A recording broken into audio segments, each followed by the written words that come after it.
Quem é esse? Um menino italiano morreu com 15 anos, leucemia, vai ser canonizado, é santo. A senhora acredita nisso? Acredito. Existe uma história verdadeira, quase inacreditável, que envolve um dos homens mais ricos do Brasil, uma família que não tinha nem para o almoço, e um jovem italiano morto aos 15 anos que de alguma forma mudou tudo. Ela começa com soberba, a soberba fria de quem acredita que o dinheiro explica todas as coisas, e termina com um homem de joelhos no chão de uma cozinha simples, chorando como não chorava desde criança. O ponto mais surpreendente não é o milagre que acontece, é quem ele escolheu para testemunhá-lo. Se você ainda não se inscreveu no canal, faça isso agora e ative o sininho para não perder nenhuma história como essa. Deixe nos comentários de onde você está assistindo. Sua presença aqui importa muito. O homem não acreditava em nada que não pudesse ser medido.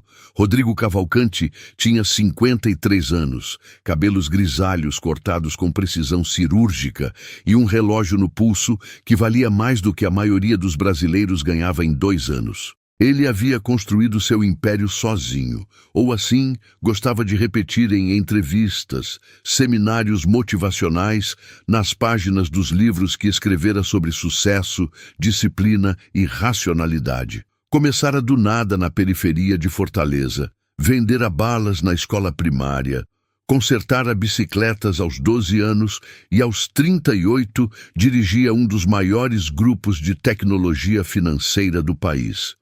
Tinha apartamentos em São Paulo, no Rio, em Lisboa e em Miami. Tinha ex-esposas, filhos que o visitavam em datas marcadas e uma secretária que sabia exatamente como ele tomava o café. O que ele não tinha, e disso se orgulhava publicamente, era fé. Não a fé tímida de quem diz acreditar, mas nunca aparece numa missa. Não a fé envergonhada de quem reza escondido antes de dormir. A ausência de Rodrigo era ativa, vocal, por vezes agressiva. Em uma entrevista famosa para um podcast com mais de 3 milhões de seguidores, ele disse com precisão calculada: religião é o anestésico dos fracos. Funciona muito bem porque a dor da pobreza é muito real. A frase viralizou. Metade da internet o amou. A outra metade o amaldiçoou. Ele registrou os dois lados com igual indiferença.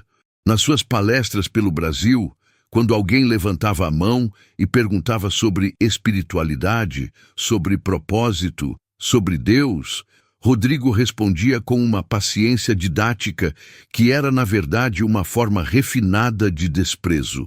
Entendo que essas narrativas confortam, dizia ele, ajustando o microfone lapela. Mas conforto e verdade não são a mesma coisa. Você pode se sentir melhor acreditando que tem um Pai eterno olhando por você. Só que no final do mês é o Pix que paga o aluguel, não a oração. As risadas na plateia eram garantidas. Rodrigo Cavalcanti sabia exatamente como funcionar. E então veio a viagem para o interior do Ceará. Não foi planejada como transformação. Foi planejada como eficiência. Ele precisava inspecionar pessoalmente um projeto de inclusão digital que seu grupo financiava em municípios do semiárido. Não por bondade, mas porque era estratégico para a imagem da empresa e gerava incentivos fiscais consideráveis. Sua assessoria havia preparado um roteiro de 2 dias. Helicóptero, visitas rápidas, fotos para o relatório de sustentabilidade, retorno à Fortaleza antes do jantar. O helicóptero pousou numa manhã de outubro, quando o céu estava tão azul que parecia pintado. A poeira vermelha da caatinga levantou em espirais ao redor do aparelho, enquanto as pás desaceleravam. Rodrigo desceu com óculos escuros, gravata afrouxada, pastilha de hortelã entre os dentes. Seu assistente, um rapaz de 26 anos chamado Felipe, segurava uma prancheta e corria ao lado dele com a ansiedade de quem sabe que qualquer erro será cobrado. A escola era pequena, pintada de amarelo desbotado, com telhado de zinco e um jardim de cactos que alguém havia plantado com cuidado inexplicável. Dentro, havia 12 computadores recém-instalados pelo programa da empresa e uma professora de cabelos presos e sandálias gastas que esperava a visita com um sorriso que não era servil nem ensaiado. Era simplesmente honesto. Rodrigo notou isso sem saber o que fazer com a informação. A visita correu conforme o roteiro. Fotos. A apresentação dos dados de acesso. Depoimento de um aluno gravado em vídeo. Rodrigo assinava documentos, enquanto Felipe anotava considerações. Tudo sob controle. Foi no caminho de volta para o helicóptero que a poeira vermelha entrou no motor. Não literalmente. Embora o clima árido de outubro tivesse de fato obstruído um filtro de combustível, o que o piloto detectou durante a checagem pré-voo e comunicou com a tranquilidade de quem não quer ser demitido por dar más notícias, mas também não quer morrer. A peça necessária estava em Fortaleza. A peça chegaria no dia seguinte pela manhã. O helicóptero não voaria naquele dia. Rodrigo ficou olhando para o piloto por um tempo que pareceu longo demais para todos os presentes. Então nos leve de carro, disse finalmente. Senhor, a estrada principal está interditada desde ontem. Deslizamento. A única rota viável são 4 horas de estrada de terra e só temos um veículo disponível que não está em condições de fazer essa viagem hoje à noite com segurança. O silêncio que se seguiu foi o tipo de silêncio que Rodrigo Cavalcante raramente experimentava. O silêncio das circunstâncias que não obedecem ao dinheiro. A professora, que havia ficado parada ouvindo tudo com aquela atenção quieta de quem está acostumado a resolver problemas com o que tem à mão, deu um passo à frente. O senhor pode ficar na minha casa, disse ela, não como uma oferta hesitante, como um fato. É pequena, mas tem espaço. O nome dela era Conceição. Tinha 41 anos, era filha de agricultores, mãe de 3 filhos, viúva havia 2, e morava a 300 metros da escola, numa casa de 4 cômodos, com piso de cimento e uma horta nos fundos que ela regava toda manhã, antes de o sol esquentar demais. Rodrigo foi até lá como alguém vai a um lugar que não reconhece no mapa, com os olhos do explorador e o desconforto do invasor. Felipe ficou no único quarto disponível. Rodrigo insistiu em dormir na sala, no sofá de espuma, coberto por uma colcha de retalhos que cheirava a sabão em pó e a madeira da janela. Ele ficou deitado na escuridão por longos minutos antes de perceber que não havia sinal de celular, que o carregador do notebook não chegava à tomada mais próxima, que não havia ar-condicionado e que o som dos grilos do semiárido era ensurdecedor de uma forma que não era desagradável, apenas completamente estranha. Ele não dormiu cedo. Raramente dormia cedo. Por volta das 10 da noite, uma luz fraca apareceu sob a porta da cozinha. Rodrigo levantou, atravessou o corredor curto e encontrou Conceição sentada à mesa com um copo de chá e um livro aberto diante dela. Ela não pareceu surpresa ao vê-lo. Não consegue dormir? Nunca consigo antes de meia-noite, disse ele, ficando parado no batente. Senta, faço mais chá. Havia algo na forma como ela disse isso que não admitia recusa gentil. Rodrigo sentou-se no banco de madeira do outro lado da mesa. A cozinha tinha uma janela sem cortina, por onde entrava a luz fria da lua. Numa das paredes havia um calendário com uma imagem religiosa e 2 ganchos com rosários pendurados. Numa prateleira acima da pia, entre potes de especiarias e uma lata de biscoito, havia uma pequena fotografia emoldurada de um jovem rapaz de sorriso aberto e olhos claros, com um texto embaixo que Rodrigo não conseguiu ler da distância. O chá cheirava a capim-limão e mel. "O que a senhora está lendo?" perguntou ele, porque era uma pergunta segura. Conceição virou a capa do livro para que ele visse. Havia uma foto do mesmo jovem da prateleira. Um garoto de cabelos castanhos, rosto sereno e aquele sorriso específico de quem não está posando, apenas existindo. O título dizia algo sobre Carlo Acutis. "Quem é esse?" perguntou Rodrigo. E havia no tom algo entre o tédio educado e a curiosidade genuína.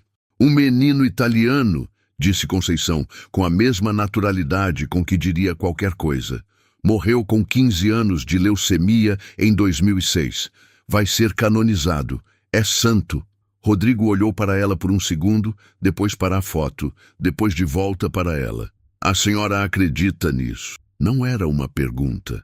Era uma constatação, com uma sombra de algo que, em outra pessoa, poderia ter sido condescendência. Acredito, disse ela, sem se defender, sem se explicar. Rodrigo olhou novamente para a foto no livro. O garoto parecia normal. Não havia nada de sobrenatural no rosto. Parecia um estudante que poderia estar sentado num café em Milão ou numa sala de aula qualquer. Por que ele virou santo? Conceição colocou o copo de chá sobre a mesa. Por causa de como viveu, disse ela. Não de como morreu. Qualquer um pode morrer. Ele escolheu como viver. E então ela começou a falar. Não como alguém que quer convencer. Não como alguém que recita uma lição decorada. Como alguém que conta uma história que ama.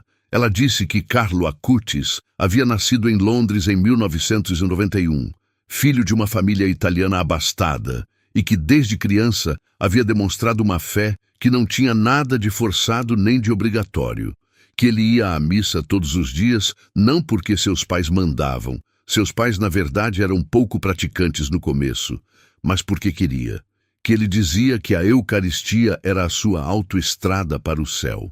Rodrigo bebeu o chá sem perceber.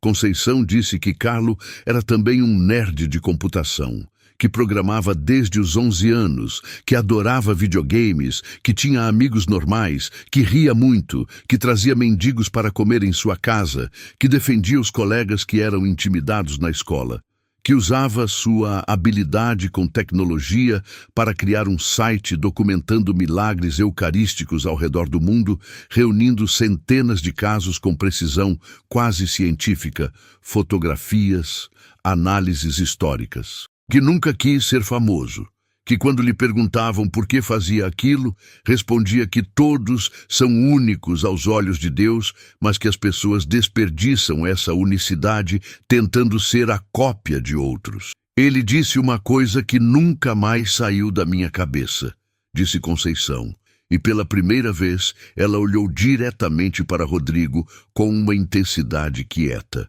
Ele disse: tristeza é olhar para si mesmo, felicidade é olhar para Deus. Rodrigo ficou em silêncio. Do lado de fora, os grilos continuavam seu coro antigo.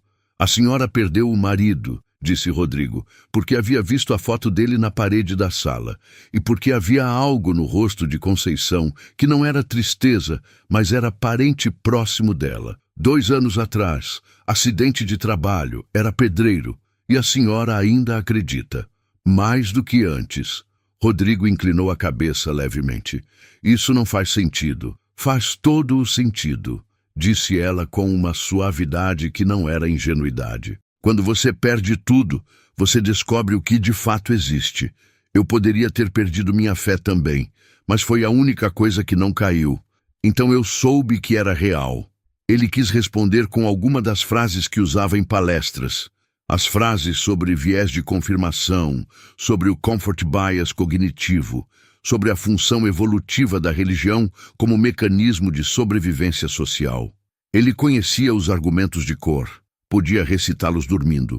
Mas sentado naquela cozinha, com cheiro de capim-limão e lua entrando pela janela sem cortina, as palavras não vieram. Ele foi dormir tarde, mais tarde do que de costume. E quando finalmente fechou os olhos no sofá de retalhos, não pensou em nada sobre negócios. Na manhã seguinte, acordou com cheiro de café e o som de crianças. Os 3 filhos de Conceição tinham 8, 11 e 13 anos. A mais velha, Mariana, era séria e atenciosa. O do meio, Tiago, não parava de se mover. A menor, Sofia, tinha nos olhos uma luminosidade que Rodrigo não sabia categorizar. Eles não sabiam exatamente quem era o visitante, só sabiam que era um homem importante que havia ficado preso por causa do helicóptero. Trataram-no com a curiosidade natural de crianças que não aprenderam ainda a ter medo de dinheiro. No café havia pão com manteiga, tapioca, café com leite e um silêncio diferente daquele com que Rodrigo estava acostumado. O silêncio de sua cobertura em São Paulo era o silêncio do vácuo, do espaço sem atrito. O silêncio daquela mesa era cheio, estava habitado. Sofia olhou para ele por cima da caneca de café com leite e disse, sem preâmbulo, "O senhor acredita em Deus?" A mãe abriu a boca para intervir, mas Rodrigo levantou a mão suavemente. "Não", disse ele. E então, porque era uma criança de 8 anos e não um repórter, acrescentou, "Mas honestamente, não tenho certeza do porquê." Sofia considerou isso com toda a seriedade de quem tem 8 anos e ainda não aprendeu que existem questões que os adultos preferem evitar. Carlo Acutis dizia que era preciso conhecer Deus para amá-lo, disse ela, como quem cita uma receita de bolo. "A gente tem um livro dele, a mamãe lê pra gente antes de dormir." Rodrigo olhou para Conceição. Ela encolheu os ombros levemente, como que dizendo, "Ela disse a verdade, não tenho como controlar isso." Depois do café, Tiago pediu para mostrar a Rodrigo o quintal. Havia um pé de acerola, uma cerca de arame farpado, um cachorro de nome Bento que dormia ao sol, como se o sol fosse um favor pessoal. Tiago contou que queria ser programador quando crescesse, que sabia que computação era importante, mas que na escola não ensinavam nada disso, além das aulas básicas no laboratório que o programa da empresa havia instalado. "Você usa os computadores da escola?" perguntou Rodrigo. "Todo dia. Aprendo sozinho pelo YouTube, mas a internet cai muito." Rodrigo anotou isso mentalmente com uma parte do cérebro que nunca desligava de todo. Às 11 da manhã, enquanto esperavam notícias sobre a peça do helicóptero, Conceição chamou Rodrigo para a sala. Ela havia colocado o livro sobre Carlo Acutis, sobre a mesinha de centro, ao lado de um rosário e de uma estampa de Nossa Senhora. Havia também um caderninho escolar. "Você perguntou ontem quem ele era", disse ela. "Mas acho que perguntou de verdade, então quero te mostrar uma coisa." Ela abriu o caderninho. Era a letra da Mariana, a mais velha, numa caligrafia aplicada de aluna esforçada. Eram anotações sobre a vida de Carlo, datas, eventos, citações. A menina havia feito aquilo como projeto escolar, mas era evidente que tinha ido além do obrigatório. Havia sublinhados, estrelinhas, interrogações nas margens.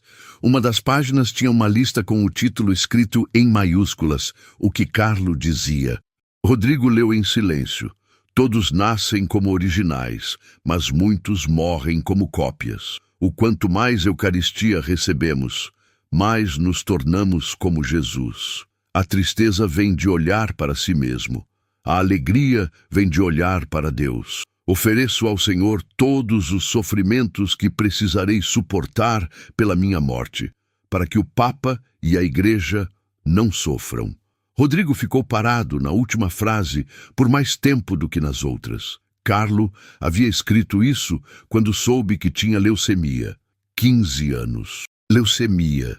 E a preocupação era com o Papa e com a Igreja. "Isso parece coisa de fanático", disse Rodrigo, mas a voz saiu sem a firmeza costumeira. "Pense bem", disse Conceição. "Você já teve 15 anos. Quando tinha 15 anos, estava preocupado com quem além de você mesmo?" A pergunta ficou no ar sem resposta. Rodrigo tinha 15 anos quando vendia balas na escola. Estava preocupado em ter dinheiro para o ônibus, em não passar fome, em mostrar para o mundo que ele era mais do que o endereço onde morava. Estava preocupado consigo mesmo de uma forma tão total e necessária que havia sobrado pouco espaço para qualquer outra coisa. E esse padrão havia continuado. Décadas de preocupação consigo mesmo, vertida em sucesso, vertida em poder, vertida em discursos sobre racionalidade e autossuficiência. Ele não disse nada disso em voz alta. Mas Conceição parecia saber que algo havia se movido. A peça chegou por volta das 2 da tarde. O piloto ligou, o prazo foi confirmado. O helicóptero estaria pronto para voo às 4. Rodrigo teria tempo de chegar à fortaleza antes de escurecer. Ele não sentiu o alívio que esperava sentir. Conceição preparou o almoço. Arroz, feijão, charque, jerimum. A mesa era pequena demais para todos. Então, Tiago e Sofia comeram com os pratos no colo na sala, enquanto assistiam a um desenho animado com o volume baixo. Mariana sentou à mesa com os adultos, Felipe incluído, com a postura de quem está acostumada a ser tratada como igual pelos adultos que sua mãe respeita. Na mesa, Mariana perguntou para Rodrigo o que ele achava mais difícil no trabalho dele. Não o que era mais lucrativo, não o que exigia mais esforço, o que era mais difícil. Rodrigo ficou olhando para ela por um segundo antes de responder. Conviver com a ideia de que não importa quanto você conquiste, ainda vai haver algo faltando. Mariana assentiu, como alguém que reconhece uma informação que já suspeitava. Carlo escreveu que o problema das pessoas é que elas buscam a felicidade nas coisas criadas, não no Criador, disse ela. Acho que faz sentido.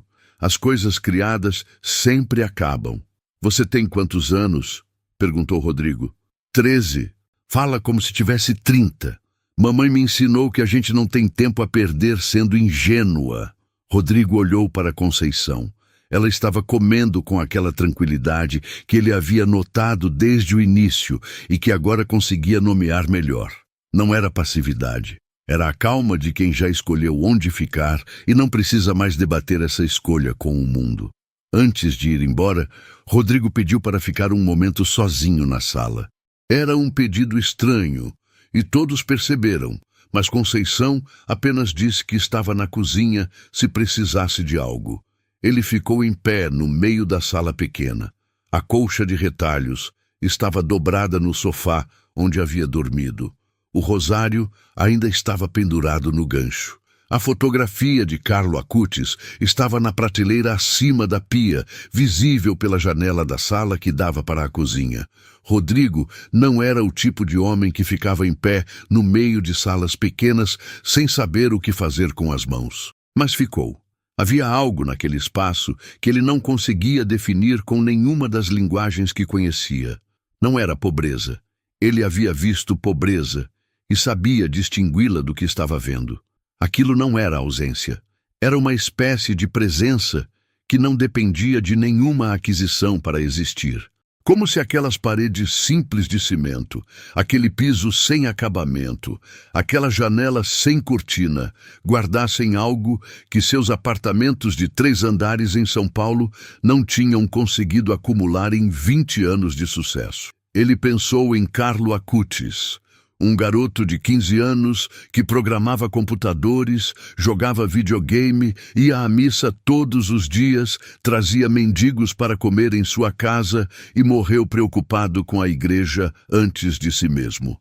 Um garoto que havia mapeado milagres pelo mundo todo, não para provar algo, mas porque amava o que acreditava, com uma completude que não precisava de validação externa. Rodrigo havia construído toda a sua identidade na validação externa, no número da conta, no tamanho da plateia, no volume das palmas depois das palestras.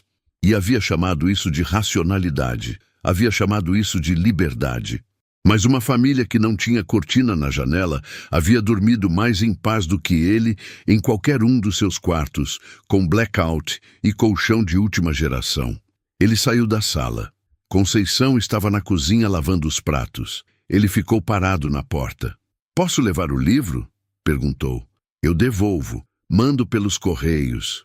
Ela secou as mãos no pano de prato, foi até a estante, pegou o livro sobre Carlo Acutis e entregou para ele. "Não precisa devolver." "Quero devolver." "Então devolve." Ela sorriu. "Mas lê primeiro." Rodrigo ficou olhando para ela por um tempo, que durou apenas alguns segundos, mas pareceu atravessar algo. "Por que a senhora fez isso?" perguntou ele. "Me recebeu, preparou comida, passou o dia?" "Porque você precisava", disse ela simplesmente. "E porque Carlo dizia que cada pessoa que a gente encontra é uma chance de amar." Ele não respondeu. Desceu a cabeça levemente, num gesto que não era exatamente uma reverência, mas estava próximo disso. Felipe chamou da porta da frente. O helicóptero estava pronto. As crianças saíram para se despedir. Sofia deu a Rodrigo um desenho que havia feito enquanto os adultos almoçavam. Uma família em frente a uma casa pequena com o sol enorme acima e estrelas mesmo durante o dia. No canto inferior direito, escrito com lápis de cor azul, estava "Deus está aqui". Rodrigo dobrou o desenho com cuidado e colocou no bolso interno do paletó. No helicóptero, enquanto a caatinga se afastava lá embaixo em tons de vermelho e verde seco, Felipe dormiu na poltrona ao lado. Rodrigo ficou com o livro sobre Carlo Acutis no colo, a capa voltada para cima, o rosto do garoto olhando para ele com aquele sorriso que não era pose. Começou a ler ainda no helicóptero. Continuou no carro que o levou do aeródromo ao hotel. Continuou até meia-noite, sentado numa poltrona de couro italiano do quarto, com vista para o mar de Fortaleza, com o ar-condicionado no máximo e o silêncio artificial das paredes insonorizadas ao redor.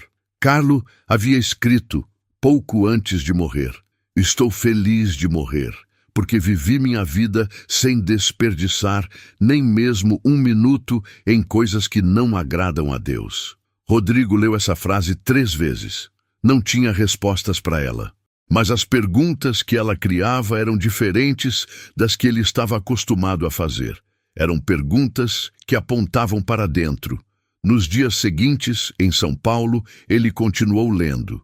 Terminou o livro. Comprou outro e outro. Pesquisou sobre milagres eucarísticos, o próprio tema do projeto que Carlo havia dedicado anos de sua vida a documentar. Encontrou o site que Carlo havia criado, adaptado e mantido por outros após sua morte. Havia centenas de casos, com datas, localizações, análises históricas, fotografias de laboratório. A linguagem era de um programador. A motivação era de um apaixonado. Rodrigo não se converteu numa noite. Conversões assim não existem, exceto nos filmes ruins. O que existiu foram semanas de inquietação, de perguntas que ele não conseguia mais fechar com as respostas de sempre, de uma espécie de fissura invisível por onde entrava algo que ele não sabia nomear, mas que havia sentido pela primeira vez numa cozinha com cheiro de capim-limão no interior do Ceará. 1 mês depois, entrou numa igreja. Não uma catedral grandiosa. Uma igrejinha de bairro em Pinheiros, São Paulo, com bancos de madeira simples e uma pintura do teto que havia visto dias melhores. Era uma quarta-feira de tarde, fora do horário de qualquer missa, e havia apenas 2 pessoas lá dentro. Uma senhora rezando com um rosário na mão e um padre jovem sentado num banco lateral lendo alguma coisa. Rodrigo sentou-se num banco do fundo. Ficou em silêncio por um longo tempo. Não rezou. Não sabia como. Não pediu nada. Não sabia o quê. Apenas ficou ali sentado no banco de madeira da igrejinha comum de Pinheiros, com o mesmo silêncio que havia sentido na sala de Conceição, e pela primeira vez em décadas não tentou preencher esse silêncio com eficiência. O padre jovem veio sentar ao lado dele depois de um tempo. "Precisa de alguma coisa?" perguntou sem insistência, sem evangelismo, com a mesma naturalidade com que Conceição havia dito que havia espaço em sua casa. "Estou tentando entender uma coisa", disse Rodrigo. "Pode demorar", disse o padre. "A maioria das coisas que valem a pena demora." Rodrigo ficou ali por quase 1 hora. Conversou com o padre sobre Carlo Acutis, sobre Eucaristia, sobre o que significa acreditar quando não se tem prova. O padre não tentou convencê-lo. Apenas respondeu o que sabia com honestidade e disse quando não sabia. Rodrigo voltou na semana seguinte e na outra. 3 meses depois da noite da cozinha com capim-limão, Rodrigo Cavalcante enviou pelos correios o livro de volta para Conceição, conforme havia prometido. Dentro havia um bilhete escrito à mão, coisa que ele não fazia há anos. Tudo era digitado, tudo era eficiente, tudo tinha o mínimo de esforço físico possível. O bilhete dizia: Devolvo o livro como prometido. Não consigo dizer que sou crente. Ainda estou aprendendo o que isso significa. Mas posso dizer que algo mudou. E posso dizer que foi sua cozinha onde começou. Obrigado por me receber quando eu era apenas um estranho com helicóptero quebrado e muito orgulho. Rodrigo, havia também um envelope separado. Dentro havia um cheque para a escola de Conceição. Não para o programa corporativo, para a escola diretamente. Dinheiro para uma conexão de internet mais estável, para material didático de programação, para um computador extra. E uma carta endereçada a Tiago, dizendo que quando ele terminasse o ensino médio, havia uma vaga de estágio esperando por ele na área de tecnologia, se quisesse. Conceição leu o bilhete na cozinha, à mesa, na mesma cadeira onde havia servido chá naquela noite de outubro. Suas 3 crianças dormiam. A lua entrava pela janela sem cortina. O rosário estava no gancho. Carlos sorria da prateleira. Ela dobrou o bilhete, colocou dentro do livro e colocou o livro de volta na prateleira, ao lado da fotografia. Depois, ficou sentada em silêncio por um tempo. Não disse nada para ninguém sobre o que havia acontecido. Não precisava. Algumas histórias não precisam ser contadas para serem reais. Elas já aconteceram, já habitam as pessoas, já fizeram o que vieram fazer. Do outro lado do país, em São Paulo, Rodrigo Cavalcante estava sentado no escritório de vidro que ocupava o andar inteiro do topo do seu prédio, com a cidade espalhada lá embaixo como um mapa do poder que havia acumulado. Em cima da mesa, ao lado do notebook e das planilhas e dos relatórios, estava o desenho a lápis de cor que Sofia havia feito. Uma família em frente a uma casa pequena. Sol enorme, estrelas durante o dia e no canto escrito em azul: Deus está aqui. Ele havia mandado emoldurar. Não havia retirado da mesa desde que chegara. Em alguns meses, daria uma palestra diferente de todas as outras que havia dado. Não sobre como ficar rico. Não sobre racionalidade e autossuficiência.